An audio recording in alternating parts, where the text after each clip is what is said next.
Vamos dar sequência à leitura e estudo desse livro aqui, Energia Mental e Física, Escritos do fundador do Judô, Jigoro Kano.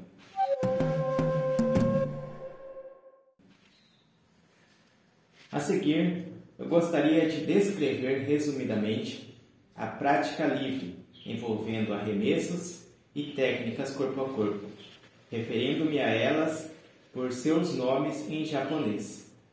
Quando estava treinando, eu praticava muito Katame Waza, mas depois que comecei a gostar de Nage Waza, ao aprender o Kitoryu, passei a crer que deveria dar ênfase a Nage Waza nos aspectos técnicos do treinamento do judô. Isso não quer dizer que eu considere o Katame Waza inútil, é claro, mas eu insisto na prática de Nage Waza no início e só depois de Katame Waza.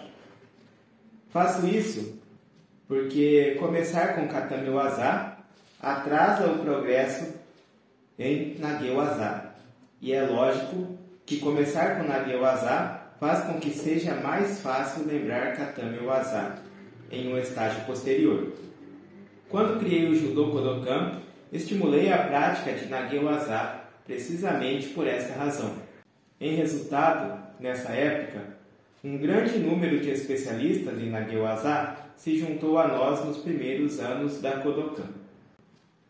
Pelo fato de termos enfatizado Nage Waza, o Katame Waza aos poucos foi deixado de lado. Por volta de 1887, mestres de várias escolas de todo o país se reuniram no Departamento de Polícia Metropolitana de Tóquio. Entre eles estavam especialistas em Katame Waza. Ao competir com eles, os praticantes da Kodokan não tinham problemas ao usar Nage Waza, mas inicialmente tiveram dificuldades ao usar o Katame Waza. A mesma coisa aconteceu em várias competições realizadas em Kyoto, Botokukai, com especialistas em Katame Waza de todo o país. Os praticantes da Kodokan ganhavam com facilidade quando usavam Nage Waza, mas sentiam dificuldade com relação ao Katame Waza, com o qual estavam menos familiarizados. Por essa razão, reforçamos a prática de Katame Waza, na qual a Kodokan ganhou mais proeminência. Atualmente, a maioria dos praticantes da Kodokan pode confiar em sua técnica contra qualquer oponente, seja usando Nage Waza ou Katame Waza. Devo ressaltar, entretanto, que apesar de termos progredido da prática do Katame Waza na Kodokan, nosso progresso em Nage Waza foi interrompido. Existe um limite para a energia do ser humano, e quando se gasta muita energia em uma área, outra área é negligenciada. Isso é inevitável. Por isso, agora estou pensando seriamente no Randori no futuro. Se Katame Waza for praticado depois de se enfatizar Nage Waza, será possível que algumas pessoas desenvolvam grande habilidade em ambos. Porém, como as pessoas normalmente não são excelentes em ambos, elas deveriam se concentrar no entendimento do Nage Waza, devotando menos energia no Katame Waza. Os que têm um interesse particular em Katame Waza deveriam praticá-lo como uma forma principal. No futuro, eu planejo usar essa estrutura ao dar instruções. Eu comentei sobre as mudanças gerais nas técnicas do judô e gostaria de acrescentar algumas informações sobre as mudanças que foram feitas nas regras do julgamento. O aperfeiçoamento das regras de julgamento. As regras da Kodokan para julgamento foram escritas no ano seguinte ao do estabelecimento do Judô Kodokan, mas não foram finalizadas em 1990, quando as regras compartilhadas com o Botokukai foram criadas. Até então, a Botokukai tinha usado as regras da Kodokan para julgamento, mas eles entenderam que havia a necessidade das regras adicionais. E como a própria Kodokan tinha a mesma ideia, eu estabeleci novas regras e finalizei após ouvir e analisar cuidadosamente as ideias dos mestres que se reuniram em todo o país. A maioria dos que reuniam na Butokukai, hoje em dia é direta ou indiretamente também praticante do Judô Kodokan, mas naquele tempo ainda havia praticantes de várias escolas de Jiu-Jitsu. Assim, como usar as regras de julgamento da Kodokan não era vantajoso para eles, quando os regulamentos foram propostos, foram feitas várias concessões. Por exemplo, se uma pessoa usava muitas técnicas ineficientes e se jogava no chão com medo de ser arremessado, isso seria perdoado e não seria considerado uma falta. Quando essa regra foi reformulada, sabíamos que ela geraria alguns efeitos negativos, mas a colocamos em prática. Descobrimos que tinha muitas falhas.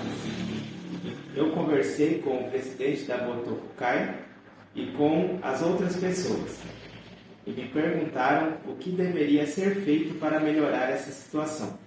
Ao final, decidimos revisar as regras e, após vários encontros com as principais pessoas envolvidas, tanto de Tóquio quanto de Kyoto, finalmente formulamos regras revisadas para julgamento em 1922.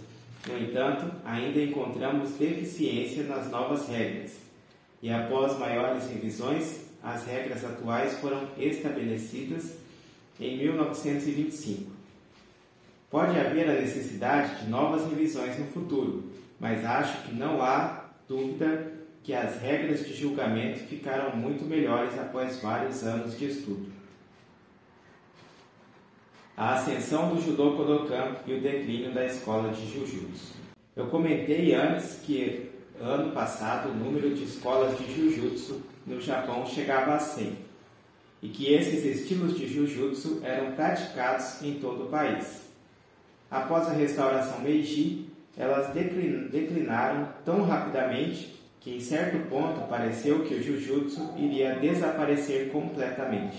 Mas por volta de 1877, o Jiu-Jitsu começou a passar por uma recuperação gradual e a ser praticada pelo Japão todo, até que ganhou a popularidade que vemos hoje.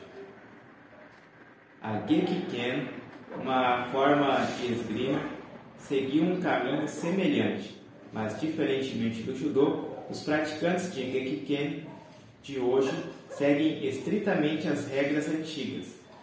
Já o Judô, por outro lado, voltou a se desenvolver em 1882 a partir de uma linha de estudo e, embora tenha mantido alguns de seus elementos, bastante diferente do antigo Jiu-Jitsu. A prática educacional do passado era não ensinar a teoria no início para que depois os alunos praticassem as aplicações. Em vez disso, os instrutores ensinavam aos alunos as técnicas que haviam aprendido durante seu próprio aprendizado e esses pupilos passavam essas técnicas a seus alunos. Portanto, o princípio básico que serviria como objetivo principal do ensino não era claro.